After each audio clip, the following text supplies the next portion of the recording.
à José, cap ou pas cap, de parler du premier amour. Oui.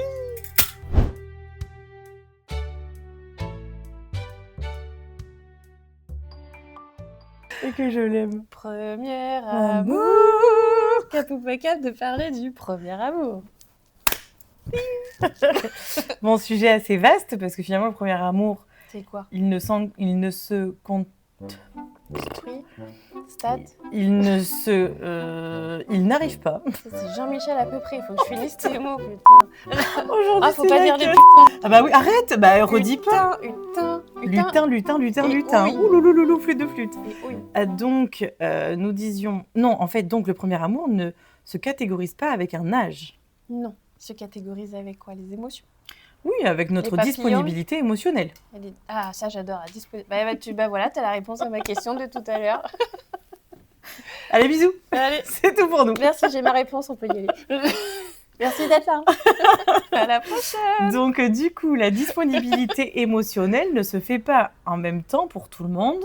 Ça dépend de tout un tas de choses, de qui tu es, de ton environnement, de ta construction aussi en tant qu'ado et jeune adulte, de la puberté, de tout un tas de choses en fait. Donc, catégoriser une personne en lui disant « Mais dites-moi, vous allez finir cela avec 3 chats, ma petite dame ?» alors que clairement, elle a 16 ans, peut-être qu'on peut rationaliser. Puis pareil, à l'époque, pas à notre époque là, mais à l'époque, il fallait qu'on trouve notre partenaire de vie tout de suite, qu'on se marie et on meurt avec. Aujourd'hui, en fait, on est parti dans un autre extrême. Donc, on est même à la limite de je me sens pas prête, je trouve personne à la hauteur, alors qu'en fait, tu as le droit d'expérimenter. Si c'est pas lui ou c'est pas elle, c'est pas grave en fait. Non, mais il y a tellement cette projection de nos parents et grands-parents qui justement c'était la bonne. Ouais, avec les grands-parents, ouais, surtout. Tu vois. On idéalise trop le fait que ils sont mariés depuis 45 ans, 58 de vie commune. Mais c'est super. Moi, j'admets que si j'arrive à faire ça avec Jérém, ça me va, tu vois. Mais en fait, on a eu des vies avant. Moi, j'ai du retard. Franchement, que Dieu bénisse le pain d'épices. J'ai beaucoup de retard. Mais on s'en fout, t'as vécu, t'as expérimenté. Non. L'amour est éternel, ne disons pas. Oui. Donc, finalement, il faut aussi être patient, laisser le temps au temps. Et en tant que parent, ou grands-parents, ou oncle ou tante, ou qui on est extérieurement de la personne concernée, on n'a pas à juger ça. En fait, peut-être que c'est un blocage personnel, peut-être que c'est juste un désintérêt total, parce qu'il y en a qui sont à fond dans leurs études, il y en a qui sont à fond dans le fait de pouvoir vivre leur vie en toute liberté, parce qu'ils pensent que être avec quelqu'un, c'est forcément s'attacher, et donc je suis plus libre, et donc je peux pas aller faire les férias, et donc je peux pas férias parce que c'est chez nous, quoi. Mais tu vois, il y a tout un tas d'idées conçues qui sont pas toujours vraies, mais qui parfois, pour chaque personne, a une importance. Ouais. Et donc, chaque grand amour a son âge, quoi. Tu vois, je vois avec les patients que j'ai ou autour de moi, où tu sens qu'il y a des jeunes ados qui sont vraiment prêts à être ouverts à ça et à partager des moments et vraiment partager cet amour et avoir confiance en l'autre et se dire, finalement, on se plaît, vas-y, on se rapproche. Et d'autres ados qui disent, non, en fait... c'est pas pour moi, quoi. J'ai besoin justement de vivre autre chose. Et puis, il y a aussi le fait de voir comment ça se passe avec les autres de leur âge. Ouais. Ou se dire, non, j'ai pas envie d'être un numéro 10 et j'ai envie d'être réellement là pour le bon moment et pour la personne qui me fera réellement vibrer. Oui, c'est ça, parce qu'en fait, ce qu'il faut pas, c'est comme le fait de se mettre à fumer des clopes quand on est au collège-lycée, parce que les autres le font, en fait. On fait pas ça pour ces mêmes raisons-là, surtout. Il n'y a pas de jugement dans ce que je dis, en promis. Mais non, mais en fait, c'est ce truc que tu peux pas donner ton cœur, ton âme et ton corps à quelqu'un dont tu ne ressens pas le besoin intense de le faire, surtout les premières fois. Oui. Tu vois, on en a parlé l'autre jour, et c'est ce que tu disais, et c'est aussi ce que je dis à mes patientes qui sont toutes jeunes, et même aux garçons. Mais en fait, dès l'instant que tu ne le sens pas dans tes tripes, dès l'instant que c'est pas viscéral pour toi d'en arriver à ce point-là, où ça te chauffe pas entre les jambes, où tu sens pas que tu as besoin d'avoir les cuisses serrées. Il faut que ça brûle, quoi. Exactement, en fait. Il faut dire il faut non pas y aller. La première fois. Moi, c'est comme ça. Teste ton corps. Oui.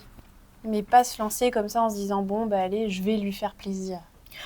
Ah non, hein. Non, non, non, non, non. La Non, première jamais. personne qui doit avoir du plaisir, c'est quand on dit oui, j'y vais. Et là, Ouais. oui, il faut penser à soi dans ces moments-là, à soi et à l'autre, hein, bien sûr, hein, le respecter, Bien sûr, mais que ce soit qui est vraiment cette cohésion. cette cohésion et cette chimie-là qui dit oui, ok, j'ai envie, mais on n'y va pas pour faire plaisir. Non, surtout pas. Comme pour le fait de dire, et ça je l'ai vu en consulte, j'ai dit que j'avais un petit copain, donc en fait elle a pris un faux petit copain, ou qui s'est transformé en vrai petit copain du coup après, mais bref, voilà. Au départ elle a pris un faux petit copain parce que sinon son père voulait la maquer avec Oh là là, bon après voilà, ce sont des familles Mm. de haut rang, etc. Mais donc son père voulait la maquer avec le fils de machin, comme ça c'était avantageux en fait aussi dans les affaires, et puis comme ça on reste en famille, avec deux familles notoires. Mais le problème, c'est qu'en fait, si ça manquait cruellement d'amour, de désir, de sincérité, de tout. Et puis, donc, elle a fait croire qu'elle avait un petit copain, elle a payé le gars. Mais c'est vrai qu'en fait, la manière dont elle m'a raconté cette histoire, elle m'a dit, en fait, je l'aimais pas. Il était tout ce que j'aime pas, tout ce que je connais pas son milieu social, j'ai jamais eu faim. Alors que lui, il a tout le temps eu faim, donc lui, il était tout le temps en colère, tout le temps... Mais en fait, ça a donné une histoire d'amour magnifique. Et puis voilà, enfin, aujourd'hui, ils ont 25 ans et ça fait 6 ans qu'ils sont ensemble. Et voilà. Et c'est très beau, mais en fait, dans le sens où, au départ, c'est pas grave si c'est pas conventionnel, en fait. Au départ, je t'ai pas choisi parce que machin, machin. Parce qu'il y a un moment donné où t'es passé dans ma vie, j'ai eu besoin de ça, de toi, de machin. Et puis finalement, j'ai fini par ressentir ça. Mais ça sert à rien de forcer le destin ou de dire non, non, mais si, oui, c'est super, je vais me maquer avec, ça va faire plaisir à mes parents. C'est quelqu'un de bon rang, il gagne bien sa vie. Nan, nan. Choisissez en fait. Choisissez pour vous ce qui vous paraît le mieux, le plus convenable. Et même quand on a 15-16 ans, et bon, il n'y a pas encore une question d'argent qui rentre en jeu, mais encore que si, parfois, parce qu'il vient de votre famille, machin. Mais en fait, non, vibrez. Vibrez ça, sentez-vous prêt à accueillir ce que l'autre peut vous apporter, mais surtout, sentez-vous prêt à donner ce que vous pouvez apporter à l'autre sans que ça vous coûte. Ouais, puis il faut que ça prenne le cœur, quoi. Ma maman m'a toujours dit, une histoire d'amour, ça doit prendre le cœur. Si ça te prend la tête, tu bâches. Ça sert à rien de garder. Oui, alors pouce, de traits, ouvrez les guillemets. Non mais c'est Martine. On ne jette pas, je suis d'accord avec vous Martine, on ne jette pas quelqu'un parce qu'on s'embrouille un petit peu, hein. Non, mais on communique. Non mais c'est dans le sens, tu peux t'embrouiller. Oui. Tu vois, tu peux avoir des prises de tête, des trucs, des machins, Ça, c'est oui. Mais c'est que ça vibre. Justement, si tu t'embrouilles, si tu cherches à ce que ça aille mieux, c'est que c'est ton cœur qui va te générer tout ça. Par contre, si ça reste que du cérébral, à essayer de calculer, de chercher pourquoi, de poser la question, mais est-ce que c'est le bon, est-ce que c'est pas le bon, est-ce que ça va, nani, est-ce qu'il faut que je fasse ci, si le cœur est pas en connexion, non, ça marche pas. Tu vois, c'était dans ce sens-là quand même. Mais je comprends, et puis bravo Martine, parce que c'est très juste. Non, mais c'est très juste. Enfin, nous, on a des ados, ils ont 1 an d'écart, et en fait, il y a un monde qui sépare tout le monde, là. Oui. Ouais, bon, après, c'est garçons et filles aussi. Même 3 avec ma demi. Oui, même 3. Mais toi, c'est 2 filles. Complètement différents. Mais en fait, avec chacun et chacune des personnalités complètement différentielles, avec pas du tout les mêmes besoins, pas du tout les mêmes évolutions, mais parce qu'il n'y a pas eu le cercle familial qui est le même aussi. Même encore, et puis, c'est même pas la même maturité aussi, entre filles et garçons déjà. On peut en parler. Oui, non, alors oui, nous, il a grandi assez vite, je l'admets. Donc oui, non, il est plutôt ouvert et mature sur plein de sujets, et on aborde tout d'ailleurs de manière très ouverte, et sans aucun a priori, sans aucun jugement, et sans aucun tabou, surtout. Mais oui, on en revient sur ça. Savoir dire, ok, t'as ton histoire qui arrive, tu la vis, je suis là, si t'as des questions... Par contre, Carasigueul, il fait du mal. On a plein de gros mots. On a plein de bips. Non, pas de violence. Mais savoir en tant que parent être là, et surtout ne pas aussi leur transmettre les peurs et le vécu, le transgénérationnel. Le sac à dos transgénérationnel. Merci. Posez-le par terre, s'il vous plaît. On garde nos trucs, on les travaille pour nous, pour libérer aussi nos enfants sur ce sujet-là. Donc on va voir Élise, on va voir Esther, on va faire du sport pour se détendre, on va voir Élodie pour qu'elle nous craque tout ça là. Et hop là, détends-toi. Et chacun a ses histoires propres de couple, ou même de premier amour, ou de découverte de l'amour aussi. Hein. Donc ne les transmettons pas à nos enfants, et travaillons sur ce sujet-là pour qu'eux puissent être neutres, libres. Exactement, et pas partir avec un bagage déjà hyper lourd et imposant. Ah oui, mais alors du coup, ma mère, elle a vécu ça, donc je vais pas faire ça, ou je vais pas supporter ça, parce qu'en fait, c'est pas ses propres limites. Le but dans le premier amour, c'est aussi de découvrir nos propres limites, ce qui me semble acceptable, ce que j'ai envie de découvrir, ce que je peux tolérer ou pas, ce que j'ai envie potentiellement de ne pas accepter, même si je sais que ce sera acceptable, mais en fait, moi, j'en ai pas envie, Oui. parce que ça fait partie de mes limites et c'est tout. Mais pas de prendre les limites des parents, en fait, ça sert à rien. Parce qu'en fait, on les guide pas vers le bon chemin, ils seront jamais épanouis. Et du coup, ils apprendront jamais à se connaître eux-mêmes et donc à savoir comment eux peuvent vraiment vivre la relation. Ce serait trop nul, trop dommage. Ouais, de pas insuffler d'idées ou de trucs préconçus, là, de se dire que l'amour, ça fait souffrir, ou tu vois, des trucs comme ça, parce que j'ai pu en entendre, des choses comme ça, là. De toute façon, à quoi bon aimer, c'est pour toujours finir en chialant, je vois pas l'intérêt. Qu'est-ce que j'ai eu? Enfin, beaucoup de choses en ce sens, de toute façon. Et puis aussi des choses sur l'intimité, en fait. Je me suis donnée là parce que j'en avais vraiment envie avec lui et tout, mais là, maintenant, en fait, j'ai pas du tout envie de faire ça avec lui, mais je l'aime bien, mais j'ai pas envie de faire ça avec lui et machin. Mais en fait, si tu le sens pas, tu le sens pas, et c'est peut-être que c'est pas la bonne personne ou pas le bon timing, tout simplement aussi.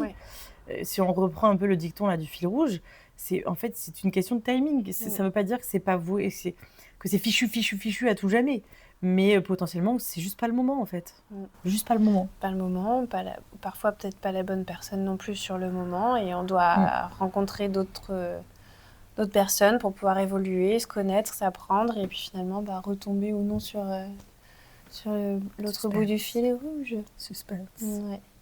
Non, mais effectivement, je crois qu'il y a un vrai cadre, nous, en tant que parents, à apporter à nos enfants sur le consentement, sur le respect de soi et de l'autre, sur leurs propres limites. Mais on doit aussi, nous, de notre côté, faire un vrai travail sur nous-mêmes pour ne pas leur insuffler toutes nos inquiétudes, nos peurs, nos traumas. Il faut aussi les laisser vivre, ne pas les catégoriser non plus. C'est pas parce que à 20, 21 ans ou même 19, ils n'ont pas encore connu leur premier amour ou leur première expérience qu'il faut les catégoriser tout de suite comme des enfants ou des personnes qui sont peut-être homosexuels, mais juste refoulés. Mais en fait, non, peut-être que j'ai juste pas envie de découvrir là, ou j'ai juste pas rencontré la bonne personne, c'est tout. Ou asexués. Ouais. Asexués. Ça c'est terrible. Enfin, finir à vie avec tes 3 chats, c'est agaçant, c'est agaçant. Enfin, vraiment, et même si je finis avec 3 chats avec mes godes, c'est super aussi.